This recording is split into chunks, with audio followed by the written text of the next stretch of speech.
Hello, నమస్తే. పౌర్ణమి లాక్స్కి స్వాగతం. గన్నవరపు నరసింహమూర్తి గారు రచించిన సముద్రం అనే కథను చదివేస్తున్నాను. వినేసేయండి. లైక్ చేయండి, షేర్ చేయండి, సబ్స్క్రైబ్ చేసుకోండి. సముద్రం అందులోని ప్రతి అలా ఎగిసిపడుతూ వచ్చి తీరాన్ని తాకి వెంటనే వెనక్కి వెళ్ళిపోతుంది. అయినా నిరుత్సాహం చెందకుండా మళ్ళీ అంతే వేగంతో వస్తుంది. ఓటమి అన్నది దానికి ఇష్టం ఉండదు. బహుశా అందుకేనేమో నాకు సముద్రం అంటే అంత ప్రాణం. మనసు బాగలేనప్పుడు సముద్రం దగ్గరికి వచ్చి ఒంటరిగా దాన్ని చూస్తూ కూర్చుంటాను. ఆ రోజు కూడా నా మనసు బాగలేకపోవడంతో సముద్రం ఒడ్డుకి వచ్చి కూర్చున్నాను. నా మనసు మాత్రం మధుకర్ గురించి ఆలోచిస్తుంది. వాడు నన్ను వదిలి వెళ్ళిపోయి 5 ఏళ్ళు కావస్తుంది. ఇప్పటికూ నేను వాడి కోసం ఎదురు చూస్తూనే ఉన్నాను. వాడు ఎక్కడున్నాడో అసలున్నాడో కూడా తెలియదు. అయినా ఏదో ఒకరోజు తిరిగి వస్తాడని నా ఆశ. కొన్ని ఎదురు చూపులకు కారణాలు ఉండవు, కొన్ని స్నేహాలకు ముగింపులు ఉండవు.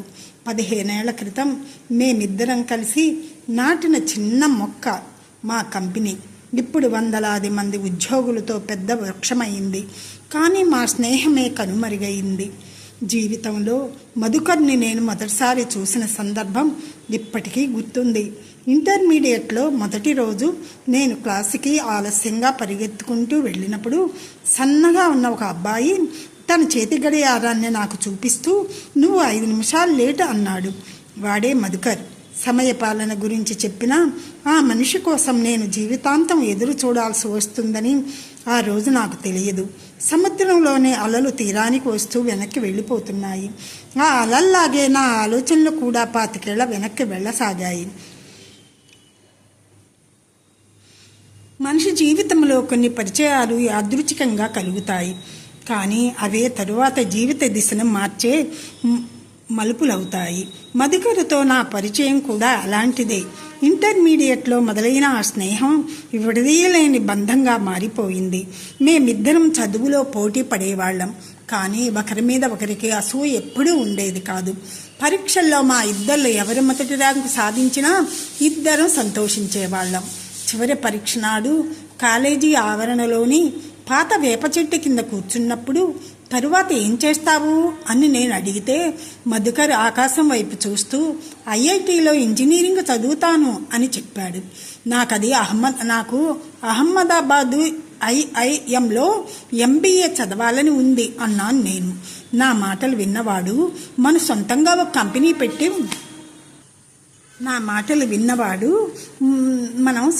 ఒక కంపెనీ పెట్టి 10 మందికి ఉద్యోగాలు ఇద్దాం అని చెప్పాడు. సంవత్సరాలు గడిచాయి. మధుకర్ ఐఐటి ఖరగ్పూర్లో కంప్యూటర్ సైన్స్లో ఇంజనీరింగ్ పూర్తి చేస్తే నేను అహ్మదాబాదు ఐఐఎంలో ఎంబీఏ చదివాను. దేశంలోని పెద్ద పెద్ద కంపెనీలు క్యాంపస్ ఇంటర్వ్యూలకు వచ్చాయి. నాకు ఒక బహుళజాతి సంస్థ నుంచి ఉద్యోగం ఆఫర్ వచ్చింది. అదే సాయంత్రం నాకు మధుకర్ నుంచి ఫోన్ వచ్చింది. "శర్మ, మనం ఇంకొకరి కంపెనీని అభివృద్ధి చేయడానికి చదవలేదు. మన కళను నిజం చేసుకునేందుకు చదివాం. మనమే ఓ కంపెనీ ప్రారంభిద్దాం" అన్నాడు.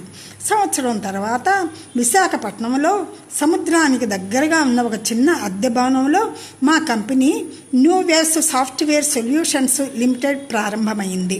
ఆ రోజు మా దగ్గర డబ్బు, అనుభవం రెండూ లేవు. ఉద్యోగాలు కూడా లేరు, కానీ ఆత్మవిశ్వాసం మాత్రం అపారంగా ఉండేది. మొదటి ఉద్యోగం వచ్చిన రోజు మేమిద్దరం హోటల్కి వెళ్ళి 1 ప్లేట్ బిర్యానీ పంచుకొని తిన్నాం. 10 మంది ఉద్యోగులు చేరిన రోజు స్వీట్లు పంచాం. 50 మంది అయిన రోజు ఆఫీసులో చిన్న వేడుక చేసుకున్నాం. అలా ప్రతి విజయాన్ని మేమిద్దరం కలిసి ఆస్వాదించాం. అయితే మొదటి నుంచి మధుకర్ సమయం విషయంలో ఖచ్చితంగా ఉండేవాడు. 1 నిమిషం ఆలస్యం అంటే 1 నిమిషం నష్టం అని తరచు చెప్పేవాడు. మొదట అది క్రమశిక్షణలా అనిపించింది, తరువాత అది అలవాటయ్యింది, చివరికి అదే తన స్వభావంగా మారిపోయింది. అప్పట్లో నేను దాన్ని పెద్దగా పట్టించుకోలేదు. ఒకరోజు అదే అలవాటు మా జీవితాలను అల్లకల్లోలం చేసి పెను మార్పులకు కారణం అవుతుందని నాకు తెలియదు. ఆ మార్పుకు కారణమైన వ్యక్తి లయ. ఆమె మా కంపెనీ గుమ్మం దాటిన రోజు మా జీవితాల్లో ఒక విధి కూడా నెమ్మదిగా అడుగుపెట్టింది. ఉదయం 9 గంటలకు ఆఫీసు ప్రారంభమైతే వాడు 8:45కే తన గదిలో కూర్చొని ఉండేవాడు. టేబుల్ మీద కంప్యూటర్, మరొక వైపు తన తండ్రి బహుమతిగా ఇచ్చిన పాత చేతి గడియారం.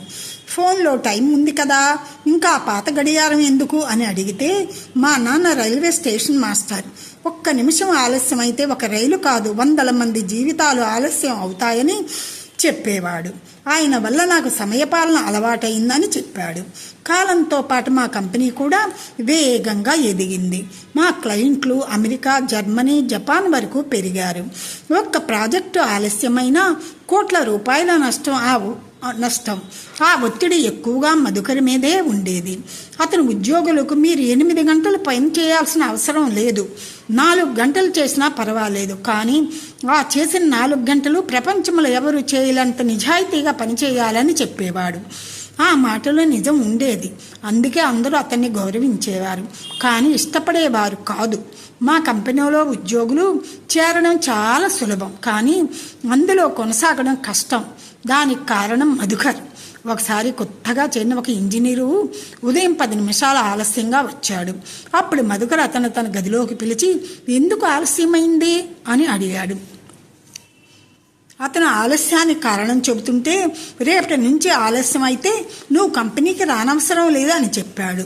నేను ఆ విషయం తెలుసుకుని ఇంత కఠినంగా ఉండటం అవసరమా అని అడిగితే అతను కంప్యూటర్ స్క్రీన్ మీద నుంచి తల ఎత్తకుండా ఈరోజు 10 నిమిషాలు, రేపు గంట, ఎల్లుండి ప్రాజెక్టు ఆలస్యం అవుతుంది, ఆ తర్వాత కంపెనీకి నష్టాలు తప్పవు అన్నాడు.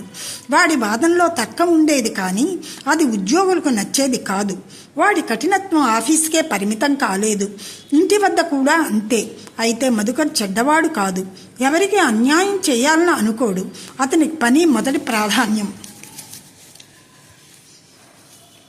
ఆ తరువాతే బంధాలు, స్నేహాలు. ఒకసారి మా మానవ వనరుల విభాగానికి 100లాది దరఖాస్తులు వచ్చాయి. వాటిలో ఒక అమ్మాయి బయోడేటా నా దృష్టిని ఆకర్షించింది. ఆమె పేరు లయ. ఎన్ఐటి వరంగల్లో కంప్యూటర్ సైన్స్ చదివింది, గోల్డ్ మెడలిస్టు. ఆమె ప్రాజెక్టుల జాబితా చదివిన తర్వాత నేను వెంటనే ఇంటర్వ్యూకు పిలవమని చెప్పాను. ఆ రోజు నా టేబుల్ మీదకి వచ్చిన ఆమె దరఖాస్తు మా కంపెనీ చరిత్రనే కాదు, మా ముగ్గురి జీవితాలను శాశ్వతంగా మార్చేస్తుందని అప్పుడు నాకు తెలియదు. ఆ సాయంత్రం 4 గంటలకు ఆమె ఇంటర్వ్యూ ప్రారంభమైంది. ఇంటర్వ్యూని నేను మధుకర్ కలిసి చేశాం. మేము అడిగిన ప్రశ్నలన్నిటికీ లయ బాగా సమాధానాలు చెప్పింది. వారం తర్వాత లయ మా కంపెనీలో చేరింది. మొదటి రోజే అందరితో కలిసిపోయింది. కొత్త ఉద్యోగుల్లా సంకోచం లేదు, సీనియర్ల పట్ల గౌరవం ఉంది, జూనియర్లకు సహాయం చేసే మనసుంది. 3 వారాల్లోనే ఆమె అభివృద్ధి చూసిన ఒక సాఫ్ట్వేర్ మాడ్యూల్ను అమెరికా క్లయింట్ ప్రత్యేకంగా అభినందించారు. 6 నెలల్లో లయ మా కంపెనీలో అత్యంత విశ్వసనీయమైన సాఫ్ట్వేర్ ఇంజనీర్లలో ఒకరిగా మారిపోయింది. క్లిష్టమైన ప్రాజెక్టులకు లయను టీం లీడర్గా నియమించడం జరిగింది. కానీ జీవితం ఎప్పుడూ ఒకేలా ఉండదు. ఒకరోజు మొదటిసారిగా ఉదయం 9 గంటలు దాటినా లయ ఆఫీసుకు రాలేదు. ఆ రోజు మొదలైన ఆలస్యం మా జీవితాల్లో కూడా ఒక పెద్ద మార్పుకు నాంది పలికింది. ఒకరోజు ఆమె ఆఫీసుకు 12 గంటలకు వచ్చింది. మధుకర్ ఆమెను తన గదిలోకి పిలిచి, ఈ నెలలో మీరు ఆలస్యంగా రావడం ఇది 5వసారి. టీం లీడర్ అయిన మీరే ఇలా ఆలస్యంగా వస్తే ఎలా అని అసహనం వెలిబుచ్చాడు. కానీ పరిస్థితిలో మార్పు లేదు. లయ తరచూ ఆలస్యంగా రావడం అనేది మా కంపెనీకి ఒక సమస్యగా మారసాగింది. ఆమె చేతిలో ఉన్న ప్రాజెక్టులు ఆ ఆలస్యం కారణంగా వాయిదా పడటంతో క్లయింట్లు అసంతృప్తి వ్యక్తం చేయడం మొదలయ్యింది. దానివల్ల మధుకర్ చిరాకు రోజు రోజుకి పెరగసాగింది. ఒకరోజు నేను లయను నా గదికి పిలిచాను. మా అటెండెంటు 2 కాఫీలు తెచ్చాడు.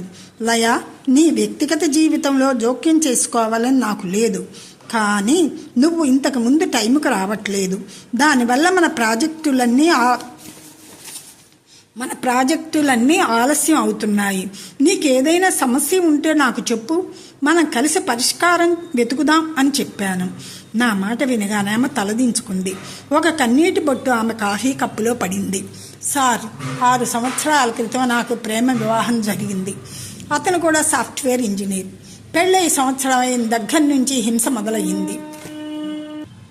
పెళ్ళైన సంవత్సరం నుంచి హింస మొదలైంది. ప్రతి చిన్న విషయానికి అనుమానం, అవమానం, మాటలతో హింస. ప్రతిరోజు ఆమె కళ్ళు మూసుకుంది. శరీరంపై పడిన గాయాలు మందులతో పోతాయి, కానీ మాటలతో పడిన గాయాలు మాత్రం ఆమె వాక్యం పూర్తి చేయలేకపోయింది. ఆమె కళ్ళ నిండా నీరు. అతనితో బాధలు పడలేక విడాకులు తీసుకున్నాను. కానీ దానికి నా తల్లిదండ్రులతో సహా అందరూ నన్నే తప్పుపట్టారు. నా కూతురు ప్రియను నేనే పెంచుతున్నాను. నేను భార్యగా ఓడిపోయినా తల్లిగా గెలుస్తానని చెప్పింది. ఆ మాటలు చెబుతున్నప్పుడు ఆమె కళ్ళల్లో వెలుగు కనిపించింది. నేను ఒంటరి తల్లిని, అన్ని పనులు నేనే చేసుకోవాలి. నాకు తోడు ఎవ్వరూ లేరు. ముఖ్యంగా పాపకు ఒంట్లో బాగలేనప్పుడు స్కూల్లో పేరెంట్ టీచర్ మీటింగులు ఉన్నప్పుడు ఆఫీస్కి ఆలస్యం అవుతుంది. దయచేసి మధుకర్ గారికి నా సమస్య గురించి చెప్పండి. నేను ఎంత చెప్పినా అతను అర్థం చేసుకోవటం లేదు అని కళ్ళు తుడుచుకుంటూ చెప్పింది లయ. లయ, నీ సమస్య నాకు అర్థమయ్యింది.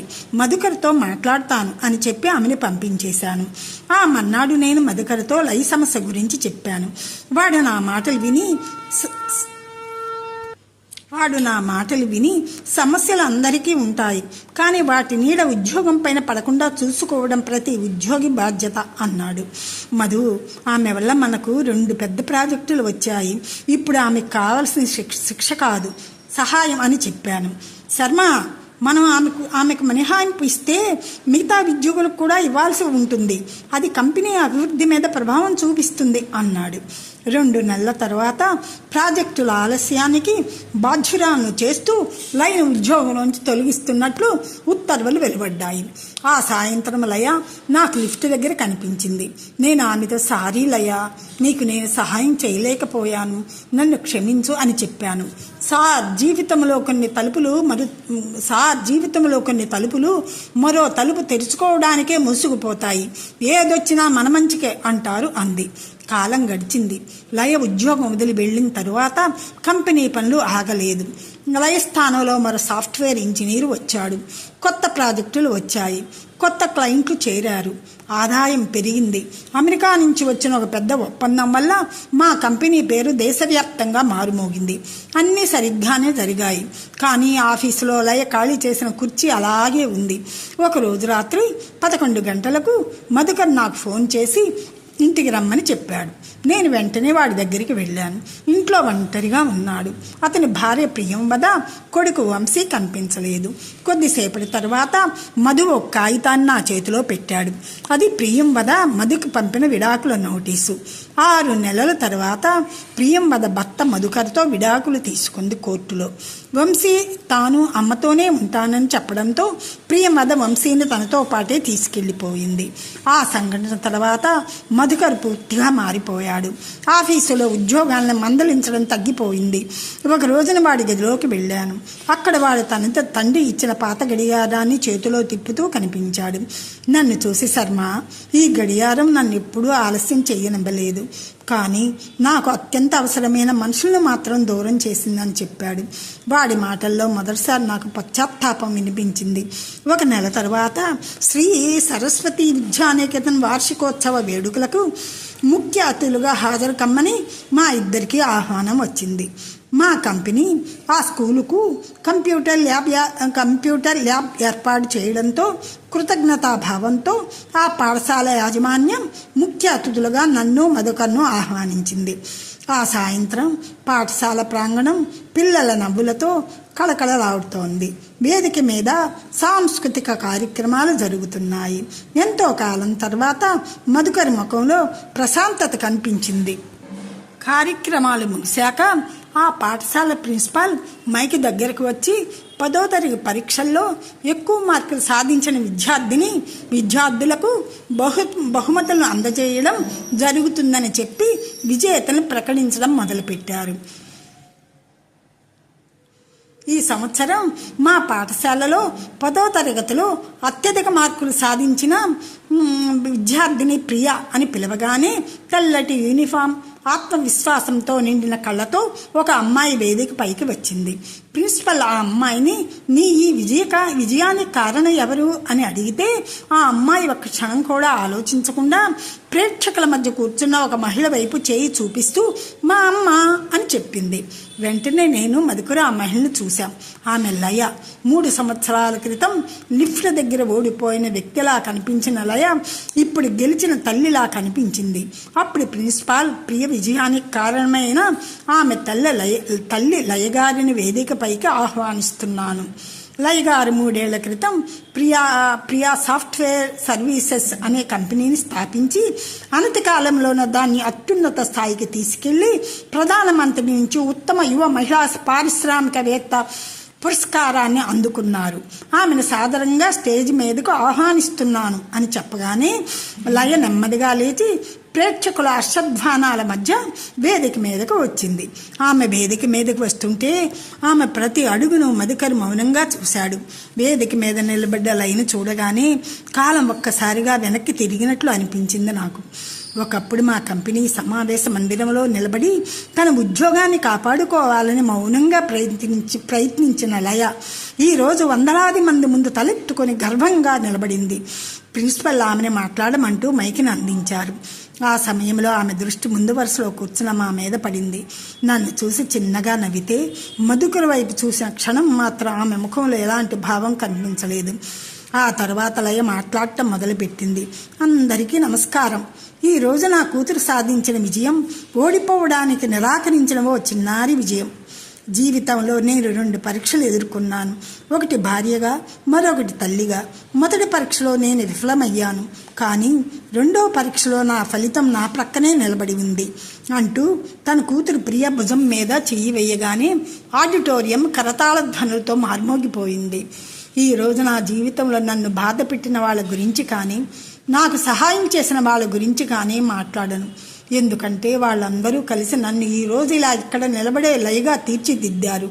కొంతమంది నన్ను ప్రేమించారు, ఇంకొంతమంది నన్ను నమ్మారు, మరికొంతమంది నన్ను అపార్థం చేసుకున్నారు. కానీ వాళ్ళెవ్వరూ నా శత్రువులు కారు. ఎందుకంటే ప్రతి మనిషి మన జీవితంలోకి ఏదో ఒక పాఠం చెప్పడానికే వస్తారు. మన జీవితంలో సమస్యలు ఎదురవకపోతే మనలోని బలం బయటికి రాదు. కూతురిగా, భార్యగా, ఉద్యోగినిగా నేను ఓడిపోయిన సందర్భాలు చాలా ఉన్నాయి. కానీ ఒక తల్లిగా ఓడిపోవడానికి మాత్రం నా మనసు ఒప్పుకోలేదు. ఈరోజు చాలామంది నన్ను అభినందిస్తున్నారు, కానీ ఈ చప్పట్లు, ఈ గౌరవం ఇవేవి నా విజయాలు కావు. ఒక చిన్నారిది తన తల్లి మీద పెట్టుకున్న నమ్మకాన్ని వచ్చిన ప్రతిఫలం. ఈ రోజున మీతో పంచుకోవాలనుకునే గొప్ప పాఠం ఒక్కటే. జీవితం వ్యాపారం కాదు, లాభ నష్టాల పట్టిక కాదు, ప్రతి ఆలస్యం నిర్లక్ష్యమూ కాదు. కొన్నిసార్లు ఆ ఆలస్యం వెనుక నిద్రలేని రాత్రులు ఉంటాయి. ఒక అనారోగ్యంతో ఉన్న తల్లి ఉంటుంది, ఒంటరితనంతో చేసే యుద్ధం ఉంటుంది. మనకు కనిపించేది తప్పు మాత్రమే, కానీ మనకు కనిపించనిది ఒక జీవితం అంతా బాధ. అందుకే శిక్షించే ముందు ఒక్కసారి అర్థం చేసుకోండి. మనకు ఎదురయ్యే ప్రతి మనిషి మనకు తెలియని ఒక యుద్ధం చేస్తూనే ఉంటాడు.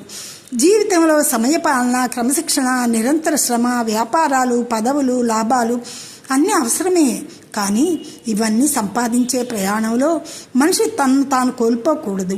మన చుట్టూ ఉన్న వారిని మరమనుషుల్లా చూడకూడదు.